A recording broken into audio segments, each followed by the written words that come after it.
I've had people that have set up at my booth incorrectly bring me coffee the next day as an apology, coffee and a scone.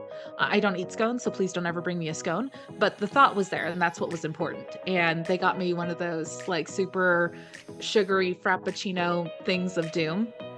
And I had just like a great time just like drinking my frappuccino, like I got in a booth and I have a friend. And that's actually how I made one of my booth friends.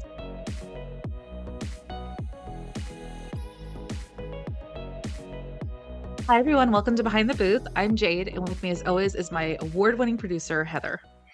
And on this podcast, we talk about wild stories from Comic Con vendors because Jade is a Comic Con vendor. She created her own product and she has been all over the country at different Comic Cons.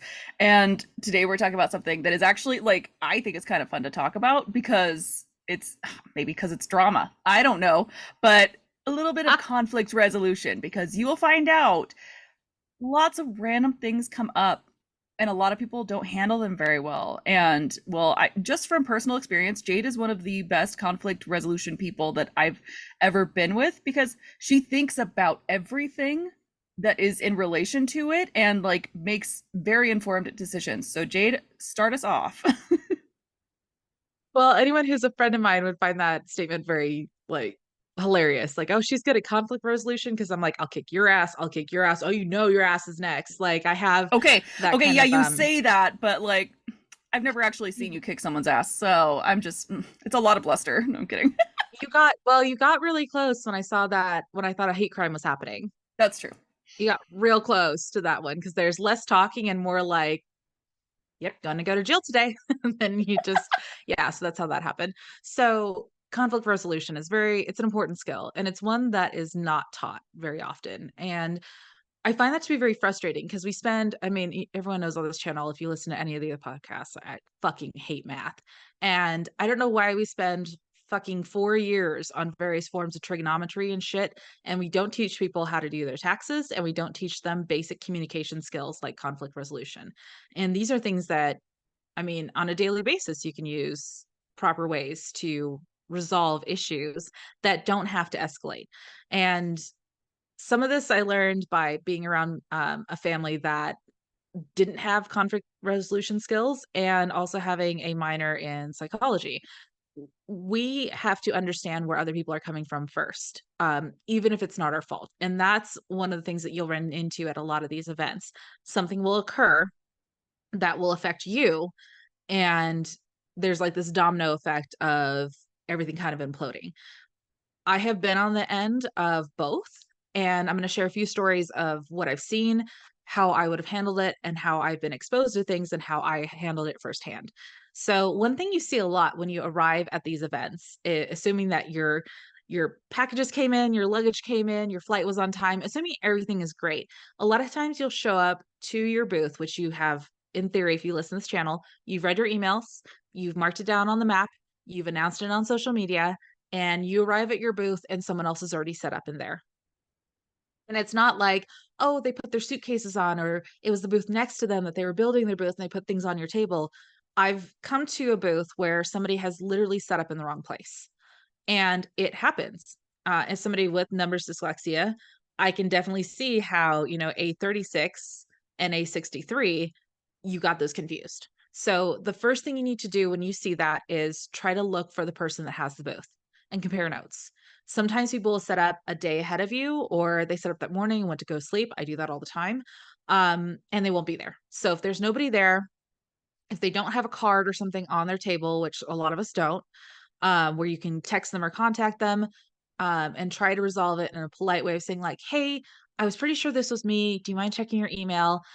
You're not going to ask them to move. You just want to make sure that before you go to management and wait in line and get lost, make sure you're not the jackass, or that if you both got sent the same table, what you're going to do from there. I'm not saying that if they set up first, they own it like finders keepers. What I am saying is just get all of your information first. So after you've established there's a mistake, go to management, go straight to management. And don't, I don't know how to say this nicely, don't talk shit about them when you get to management. Identify the problem. You have to treat all these situations like immediate triage. If somebody starts bleeding in front of you, you need to stop the bleeding and then figure out what the fuck happened to them. That's how you have to think of these situations. So your table's been taken, go to management and say, hey, here's my confirmation email. Again, we've talked about always having those available or taking a screenshot of it, saying, I'm supposed to be booth A36. Somebody else is already set up there. Most of the time, they will have a clipboard or some type of smart device like a tablet or something. They'll pull it up and they'll say, okay, Tokyo Dog Designs, yep, you were at A36. Or what's happened to me before is, okay, yep, you were supposed to be at A63 and somebody sent you the wrong email. Easy solution. Cool. I'm going to go find A63. But if they'll be like, nope, and they'll go and walk there and they'll see whose booth it is. Now, if you can provide them with that information, which is why I say take pictures, grab a card, you can be like, yeah, it's actually, I'll throw Raquel under the bus. It's R&B Pins. She's in my spot. And they'll be like, okay, let's look at that. Okay, yep, they were supposed to be at A63. Are you okay if we just switch you spots? Like, sure, I don't care. And that's usually my answer. Can I set up on time? Have I announced it on social media or is that something I can fix? Is that person, I've done this before, is that person okay if things have been announced ahead of time of me leaving my card with them and saying, hey, if people come by your booth looking for me, can you just tell them what booth I'm at? And a lot of times, especially when it's their fuck up, they're like, oh my God, absolutely. Again, I'm super sorry. I've had people that have set up at my booth incorrectly bring me coffee the next day as an apology, coffee and a scone. I don't eat scones, so please don't ever bring me a scone. But the thought was there, and that's what was important. And they got me one of those like super sugary frappuccino things of doom, and I had just like the great time just like drinking my frappuccino, like I got in a booth and I have a friend. And that's actually how I made one of my booth friends, is by having an issue like that. And they were appreciative that I didn't freak out. Now, I have seen people throw absolute fucking fits when someone is in their table. Here's why that's a problem. It doesn't solve anything. It doesn't do anything. And I've seen them sit there and they'll freak out and they'll cry and they'll like, I've seen them like damage booths and things like that or try to move them. Don't ever touch other people's shit. I have said that before. I'm going to say it again, because if you break anything, if you move something, they can sue you. You are liable. They can go after your insurance. There's 1,000 reasons to not do that. You can get kicked out of the show for being a nuisance. And even if it was your booth, the right answer is go to management.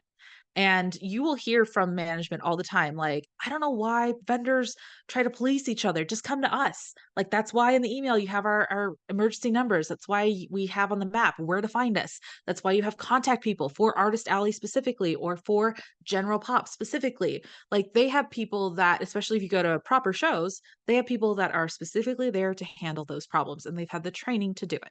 So if that happens, that is my best way to handle it. Yeah, and well, I think a lot of people don't go to management because they're like, "Ugh, I don't even like it's going to take me forever to get there and like they may not have time for me." And a lot of times like I could see myself being like, "Oh, I don't want to bother anybody, but I don't know what to do," you know? And so like you're not bothering them. That's why they're there. And especially like I wonder if it's ever happened where somebody, you know, they paid for a booth that's in line and they take somebody's end cap. Like that would be a big like no. Like end cap Yeah. probably paid like 3 or 4 times more than what you did. So Right. like they need to Yeah. get their space. So that's really when you get management involved. But a lot of times, like you were saying, you can like if it's a situation where they're like, oops, you got the wrong email, you're actually at this one, or would you mind if you switched? That's really not a big deal at all. I'm going to tell you as a like a Comic-Con attendee, like I don't pay attention to the booth numbers all that often. I just wander around and find them eventually. But like so if you put out on your like social media, I'm at A36, and it turns out that no, you're actually at A63, it's really not a big deal to put that blast out on your social media again and be like, oh, change spots, I'm on 63. Because usually people will be like, oh, I didn't even notice that she gave us a booth number. So like don't worry about like the stuff that you've done ahead of time. And a lot of times it has nothing to do with you. Like she said, there could be an email that went out wrong, or they just switch things around because something happened. I don't know, like the internet or the, you know, electricity isn't working over there, so they had to switch things around. Like they just a Comic Con really when it starts, it's just kind of like, oh, how do we make this work? So things Mhm. change around. And so don't go immediately to they're in my spot, those jackasses. Like, don't go straight to that, because there may be things beyond their control, or maybe they really didn't just read the email and they might be a little bit of a dummy, but you're not going to get like mad, because that doesn't Mhm. help anybody. So just take a breath. Like Jade said, try to talk to them first, compare notes, take pictures. If you can't get a hold of them, take pictures of their stuff so you can, when you go to management, you can be like, okay, they're in my spot. Can you tell me how we can Mhm. fix this with like the And least I've been amount to of things damage? like one of the Fanixes I went to, I had paid for an inline, and the day of, they had made a mistake. They didn't have me anywhere on the show. So when I went to the booth that I was promised, there was somebody there. So I went to them and said, "Hey, I don't know what's going on. This is what happened. Here's the thing, all the information I just told you." And they're like, "Oh yeah, actually, we ran out of spaces." And I was like, "Oh, They okay. double Well, I've already flown booked? here." Oh my So gosh. instead of like freaking out, they're like, "Yeah, we ran out of spaces in inline. So what we did is we upgraded you to a free end cap." And you're like, "Hey," Okay. and my first question was, um, "Okay, did I need to pay for that? Because I wanna know if I'm gonna get a bill." And they're like, "No, Yeah, we just did a free upgrade because we made a mistake, so we hope that's okay. We put you in the middle." And I'm like, "Yeah, that's okay." that's So, good. sometimes they will make decisions the day of too, and you just gotta fucking roll with it. You just have to go with it because, again, you don't have any ability to really change those things. So, just making the best of that situation, and a lot of times when they fuck up, they want to make it better. They're going to go out of their way, in theory, to give you something even better. Yeah. I've actually had that happen where they put me in the wrong place, moved me because I paid for a bigger booth, and they put me in Artist Alley. This is how the first time I actually got an Artist Alley, and they refunded me the difference. So I was already up $350 that I had expected to have lost on the booth space just Yeah. automatically and had to make the difference up. So sometimes it works out for the better, and just make sure you get everything in writing. If they say, "Yeah, we made a mistake, we're going to do this and we're going to refund you," send them an email saying, "Hey, let's find out when this is going to be." And then you have a Yeah. record of at least you contacted them. They promised it, get names, get times, get all that stuff because you might need it and you don't want to not have it if you do. Right. You might need to prove that this happened, especially if they like charge you for something that you were like, but I didn't actually get that. And they're like, well, the email said you did. Then it's just your word against theirs. So, like, yeah, get all of that stuff in writing. And they are pretty much always wanting to work with you, like trying to figure out they want this event to go well, right? They're the event managers, they're the event planners, whatever. They want this to go well. And if you show that you're like, I'm willing to work with you here. Like, I want to figure out how to make this work. I don't want to make your job harder, but also I do need something, right? But Mhm. showing that you're willing to like talk to them and figure out what's going on before flying off the handle. Again, don't just freak out right off the bat. Like, it's not intentional. People aren't trying to piss you off. They're not trying to be like, Yeah. oh, well, she doesn't matter. Like, that's not what they're thinking. So just, take a breath. Don't freak out at the vendor, don't freak out on the event planners, Mhm. and figure out how to make it work for everybody. Yeah. So when you're dealing a lot of times with the hotels, this is another place where I see a lot of conflict because the hotels are basically setting aside a block and they give us a special rate as vendors, as attendees to get that hotel block. I always tell people book those out as soon as you get accepted to a show. Figure out what that's going to look like. A lot of times you don't have to pay ahead of time. Now, I'm not going to say that for every hotel, but a lot of times you just put a credit card down or whatever you have to hold that hotel. And you typically have until I think most policies are 48 hours before the date you check in to cancel without penalty. So I've seen this a lot at hotels where people will ask the hotel for things or something will be shipped to the hotel and it's lost. So I saw this one person, I want to say it was at Chicago, that they had shipped their packages and bags ahead of time and somebody at the hotel had signed for it, but they couldn't find the packages anywhere and it was her booth setup. And she was yelling at bellhops. She was yelling at management. She was kind of just yelling at anybody who was in earshot about who signed for it, where is it. She's completely screwed this weekend if they don't find her stuff. And okay, so if that happens, which something very similar almost happened to me, where my bags, one of my flights was delayed so badly that my bags were on a flight for the next day. That's how bad it had gone. And this Uh-oh. was from DIA, and DIA is always under construction, and one of their belts broke and the bag didn't make it on the plane. That's basically what I'm telling you here. So I got there and I immediately went to management. I said, "Hey, I'm here, but my bags aren't. So if I can't set up, please don't take away my table. I'll come up with something else. I'll come up with another plan." Now, I don't have any product. I don't have any banners. I don't have anything that I could use to show off my booth, but I could stand there. I had some business cards and I knew that I could potentially make some things, in my hotel room or get something from Amazon Prime, sent that next morning and do something at my booth to still represent myself and represent that kind of situation. Now, if my bags don't make it, that's not the convention's fault. They won't refund me, of course, for my table. But you need to start thinking creatively on what you can do to not have wasted your time, energy, and that table.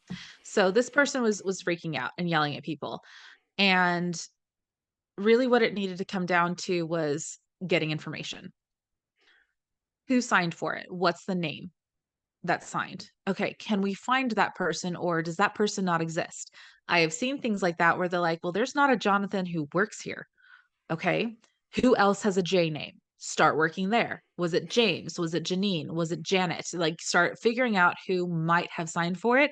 First and last names, maybe starting with the J. And then if that doesn't work, then start figuring out what other names are similar to James that could have been that person. So try to find out who that person was. If they can't find that, figure out your next steps. Can you get an Uber to a Walmart? Can you have somebody from your hometown overnight you some product, at least to display and take online orders? Can you grab some materials from another vendor and help them sell at your booth? What can you do to make sure that you are still out there being seen? Because as vendors, one of the biggest things that we struggle with is people knowing that we exist. I would say that's actually for most businesses is knowing that you exist, because if people don't know you exist, how do they spend their money with you? Yeah. So making sure that you're using the best out of that. And then if your stuff comes, how quickly can you get set up? Um, Again, my little team of friends that I have at these events knew that my bags didn't come. I spent what actually it was a whole story, but my flight was delayed 4 times and I hadn't had any sleep. I didn't sleep on the plane and I arrived at 6 a.m. that morning. My bags weren't there. So after I talked to management and said, "Hey, my shit's not here.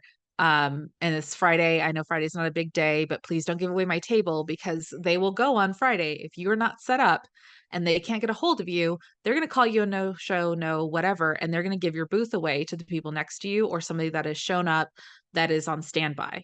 Yeah. And you don't want to lose your booth. So you need to fucking communicate with them." I was like, "Please don't give it away. I will see if my bags come tomorrow." So when they eventually showed up that next morning, my friends were like, "Hey, we know that you're super fucked. If your bags show up, we'll come help you set up." And I had 4 people, 4 hands on deck, helping me unpack and get set up by the time Oh. I got my stuff at 8 a.m. on Saturday. Most of you that know how the shows work, VIP hours at 9:30. I take about 2 hours to set up by myself, sometimes 3, depending on if my brain's working that day and if I made any mistakes. So no mistakes, 2 hours. And so I don't have that time to do it. So I've got 4 people helping me clicking things into place, following directions. I know I've talked about this before. I've labeled all of my panels. So it's very easy to see F1, F2, and they just started assembling because they could see what was going on. And then I had my very tall friend do my lights for me, which is great because I don't have the height. Heather and I don't have the height for that. No, we She's don't. 5'10". It's amazing to have a tall person with you. Um, 5'7". Oh, I love that you think I'm 5'10". oh no, my friend is 5'10". Oh. Oh, Yeah, got it. having a Okay. tall friend is helpful. Yeah, you're 5'7", I'm 5'3". 5'2" and a half. 5 something. I try. I'm not under 5 feet. Um, and fuck you guys for being tall and rubbing at my face. I've had this happen. The short people thing. Eat all the dicks. So, you have these people there to support you. And then management was there to support me. They're like, "Do you need volunteers? Do we need to get you more chairs? What can we do to help you help us?" Yeah. Because it is a team effort. So it really does come down to what can you work with and what you have available to you. You have to think outside the box when everything goes wrong. And this is also why I talk about things like having your insurance, if your bags get lost, can cover that if you have the right type of insurance. Yeah. Sometimes the airlines themselves will replace your product, or at least the value of it, until they find your bag or if your bag's officially lost. So there are things that you can do, but just don't give up and don't blame everyone at the hotel. Clearly, somebody fucked up at that hotel. And I'm not going to say and make any excuses for that. Somebody made a mistake. As it Yeah. turns out, they found it later on that day and it had been put with the coffee shop stuff, if I'm not mistaken. They thought it was a shipment for the coffee area, not for a guest. Yep. And that shit happens, but they found it. Had that been me, again, go through, okay, who signed for it? Can we find that person or find something that should have been? Okay, we can't find that. I need everyone at the hotel to work with me to find my stuff because obviously it's here somewhere it got signed for. Yeah. Contact people that shipped it. Be like, hey, do you have pictures? Do you have proof that it was done? Did you get a name? Did you get an ID? So you have to do your own research. Is this fun? No, this fucking sucks. This sucks to have to do this. Your stuff should have been there. I get it. But try to track down what you can. And in the meantime, because you'll have a full day, what can you do? Can somebody overnight you something? Can you go to Walmart and build yourself a makeshift? Can you come up with a project or something people can stay at your booth and do and talk to you? What Mhm. can you come up with? And again, we're creatives. We should be creative. What can we do to still utilize your space for the weekend? Well, and like this goes back to very basic problem solving or conflict resolution like principles. It's not me versus them. It's all of us versus the problem. Like nobody is doing this on purpose unless you have a stalker and he's stealing all your stuff. I don't know. But like nobody's out to get you, right? To stop you from making sales. I don't know. That's not what's going on. So let's all work together to figure out how we can do this. Keep a calm head. It's going to be hard to do because that's a very stressful situation. But you think if that woman hadn't been yelling at everybody, they wouldn't have, gotten defensive immediately. And they might have figured out where it went because they're like, oh, wait, we Yeah. did get a shipment for things and we thought it was in there. So they sent it there. Like, just take, again, I keep saying this through this whole episode, but take a breath. Yeah. Nobody's out to get you and people will help you. Like look at all those people that just like stepped in because they're like, "Oh my gosh, if this happened to me, I would need all the help in the world." And so it's not a completely selfish thing, but it's just take a moment. It's not you versus them. It's all of you versus the problem. And just you can go from there. And I will say that the people that jumped in and helped me, I was able to return to at least one of them. She and I were splitting a hotel, and she was driving from Florida to fucking Chicago. I swear to God, everything went wrong at Chicago. But she was driving all the way there, had problems, detours, blah, blah, blah. So she had been driving for forever. She tried to stay in a hotel and there was mold. And so she couldn't stay there, got like no sleep, slept in her car, blah, blah, blah. Horrible experience going on. She was coming in that morning, that Friday morning when she was supposed to be there on Thursday. And she hadn't showered. She obviously didn't have her booth set up. She hadn't eaten. So I was like, what can I do to help you? Because I've texted her. I was like, what can I do? She's like, I need a shower. I need to set up my booth. I said, okay. So I did everything I could to prep the shower. So all she had to do is get in, wash, get out. I made sure that her bed was like easily unfolded. I set the alarm for 10:30 in case, she wanted to come in, get a couple hours sleep and then set up. Like I did everything I could think of. I bought food. She usually like buys and fills up the fridge with like Canada Dry, ginger ales, things like that, and like snackies. I went to Starbucks and got a little snacky kit. Now she was allergic to it, but I didn't know, so I tried. And so I ate it, which is the point. Um, and then I was like, okay, I'm done. I'm set up. Do you want me to come back to the hotel and help you move your bags? What can I do to help you? And it turned out that she was able to get everything done. I brought her a latte because she wasn't able to leave her booth, but she was able to get cleaned up before she showed up. And she had left her Crocs. A lot of us do. I've talked about this before. A lot of us do wear Crocs or really comfortable shoes behind the booth because we're Mhm. standing all the time and we're walking all the time. So she's like, I forgot my Crocs. I was like, okay, I can bring them. Now, this is my friend that is 5'10. And so I'm expecting like those little like shitty Birkenstock looking Crocs, or something maybe like mine that are strappy. They were giant fucking like they look like go-go boots. They were massive. Like you could have murdered so many spiders with these shoes. Amazing. And they were so heavy. They were Oh so no. heavy. I don't know what size they were, and I'm not calling her like a Bigfoot or anything to make her feel bad at all. They were just so fucking heavy. And so I'm carrying one in each arm, and I've got my backpack, and I'm like trying to balance the coffee in the coffee tray, and I'm like walking through, and my badge is like underneath it. I'm like, do I look like an attendee? No, I'm a fucking vendor, and I'm carrying shit. Like, look under my chest to find my badge to know that I'm here. And so I brought them to her. I was like, Jesus fucking Christ, this is the heaviest shoes I have ever seen. And she's like, yeah, thank you so much for bringing them to me. And then she slept the whole day. Hmm. And she's the one that's super like extrovert and has all these, she calls it collecting friends. She collects all these different people in her life and she just passed the fuck out. So we are a team and we do need to work together and we need to offer solutions. Sometimes it's not just, well, what do you need? It's like asking a sick person, what do you need? Well, they may not know. Be like, Yeah. okay, would you like some soup? Do you want some crackers? Can I go to the store and get you some, medication? Like, what can I do to help you? Do you want a wastebasket to throw up in? Do you want ginger ale to help with that? Like, what do you need? Like, offer solutions to them, and then they'll pick it. Or you'll get their brain going of like, no, I don't want chicken noodle soup, but can you just get me broth? I just want to drink some broth. Like they'll tell you what you need and Yeah. what they need and they need you to do like and sometimes they're so overwhelmed they can't think, and so just being there to be supportive is one way you can help the people around you. Yeah. And advocate for yourself.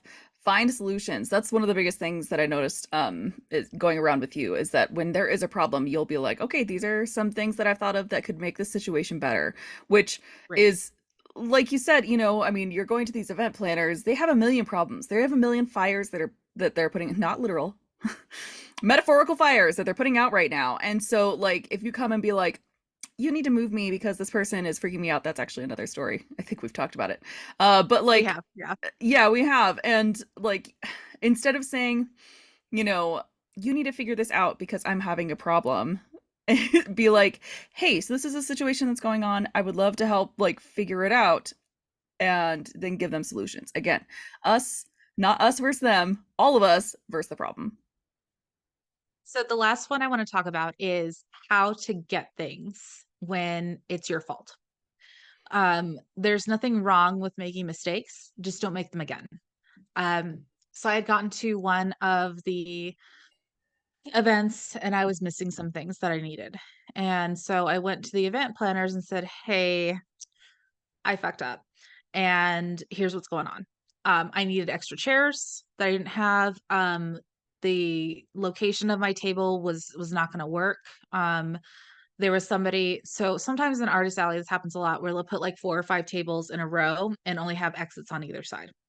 And the person I was next to had anxiety issues and he was in the middle and he was getting up about every 15 to 20 minutes and hitting me as he's walking by because there's not a lot of room. When I say like the amount of room between your table, your chair, and what's behind you might be maybe a foot and a half to 2 feet sometimes. It's very, Yeah. very tight. And he was a bigger guy and he kept hitting me as he's going by. And I mean, I get that I talk about this all the time. If you have to pee, go pee. Like, we get it. But he was getting overwhelmed by people and needing to go walk outside, and it was happening about every 15 minutes, and I know that because I fucking timed it. And so I went to management and I was like, "Hey, this spot's not working out. I thought it would be okay, and it just isn't, can we look at a few solutions?" And so I gave them solution ideas. You have to come with a plan. So I was like, one of my solutions is, hey, can we maybe make a space between our 2 tables, like scoot everyone down just a little bit, enough space for him to just get out on his own? And they said, no, we can't do that. The fire marshal has already told us not to move our stuff. We moved it once and we've been warned. Okay, that doesn't work. Can we possibly move me? Can I get moved somewhere else? And they're like, yeah, we're really tight. All of our booths are sold out.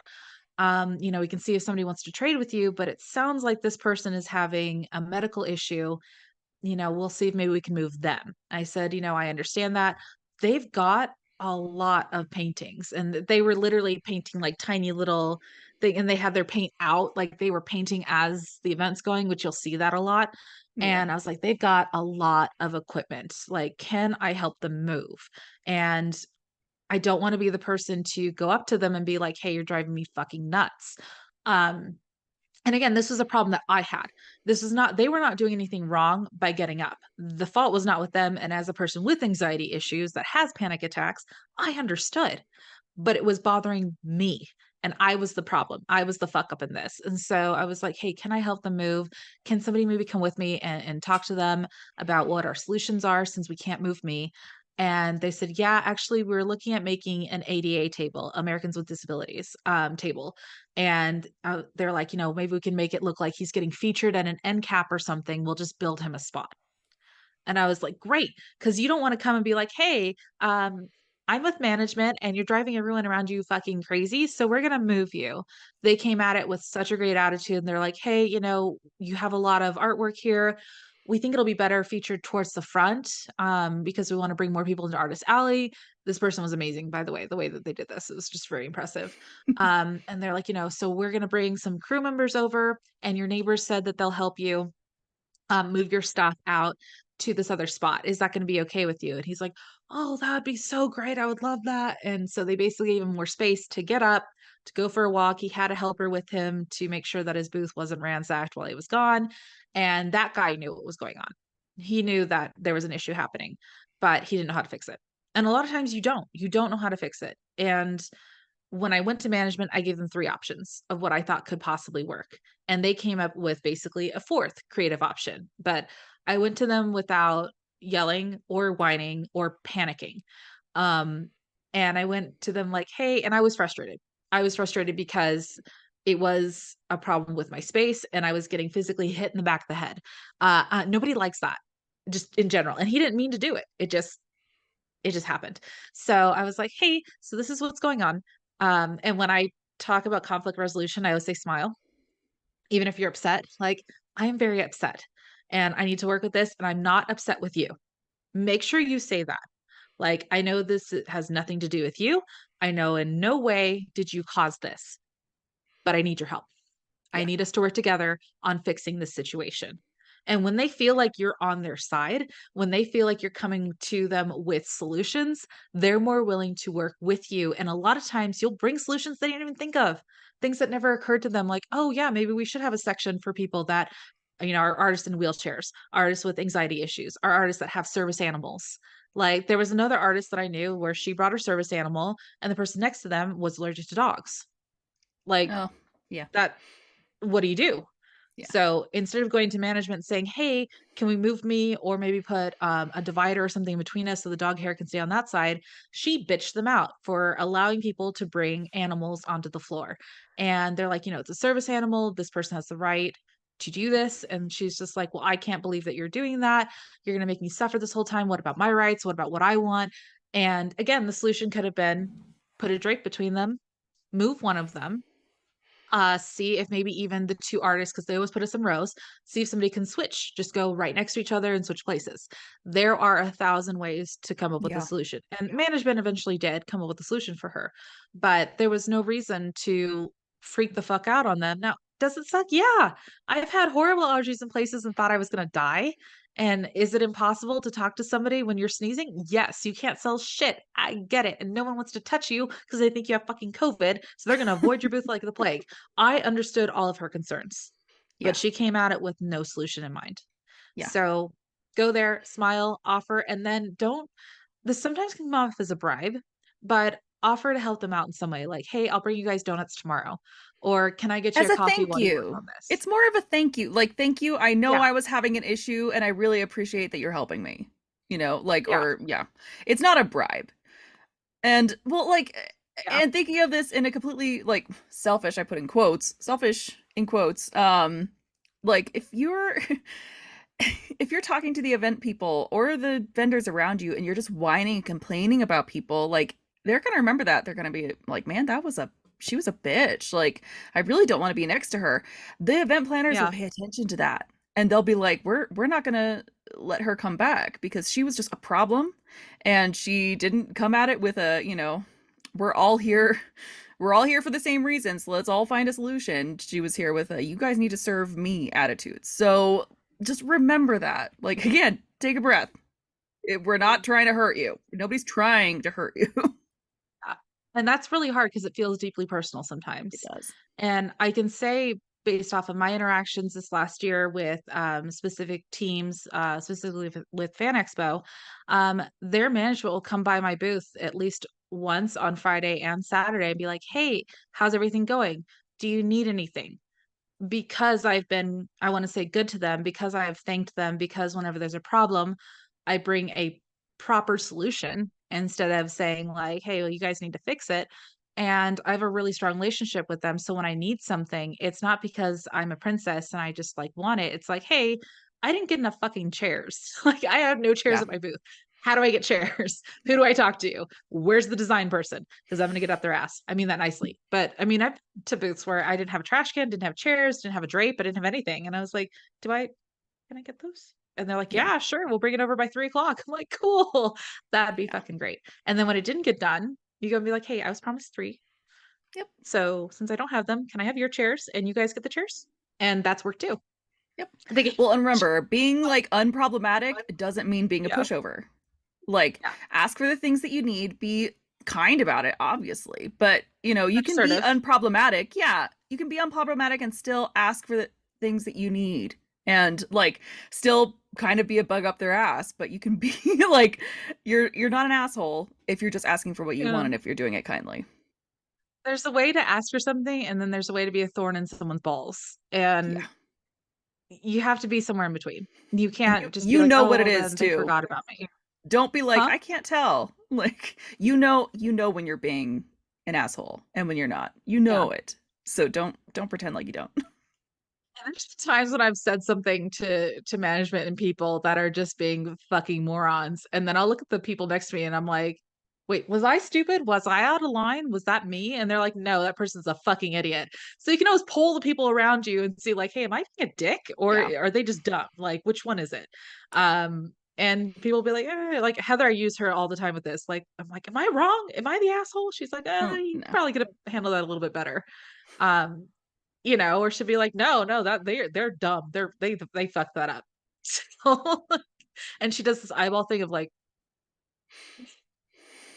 if I see that, I usually know that it's not me, it's them. So generally speaking, if you can, the takeaway is come with some solutions, breathe, and always think of people on your side versus against you. Will you come across people that are against you? Absolutely. There are people that are lazy, that don't want to do their jobs, that want to make the problem somebody else's problem, blame somebody else.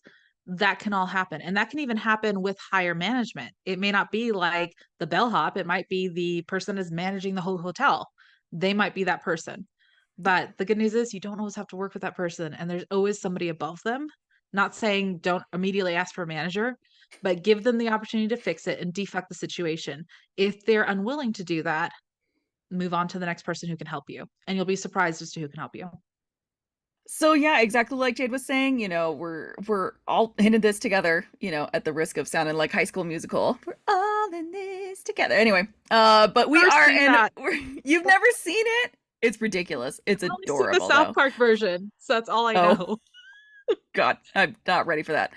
But so we are like, you need to come at problems like people aren't against you, because if they are, you will find that out. But if you come at it that way, then you're going to be the problem. So come at it like, how can we fix this? How can we make it us versus the problem rather than us against each other? And breathe. Thank you so much for joining us on this episode. I hope you took away some great ideas on conflict resolution, and a special thank you to Nerdy Girl Podcast for sponsoring this episode. We'll see you next time.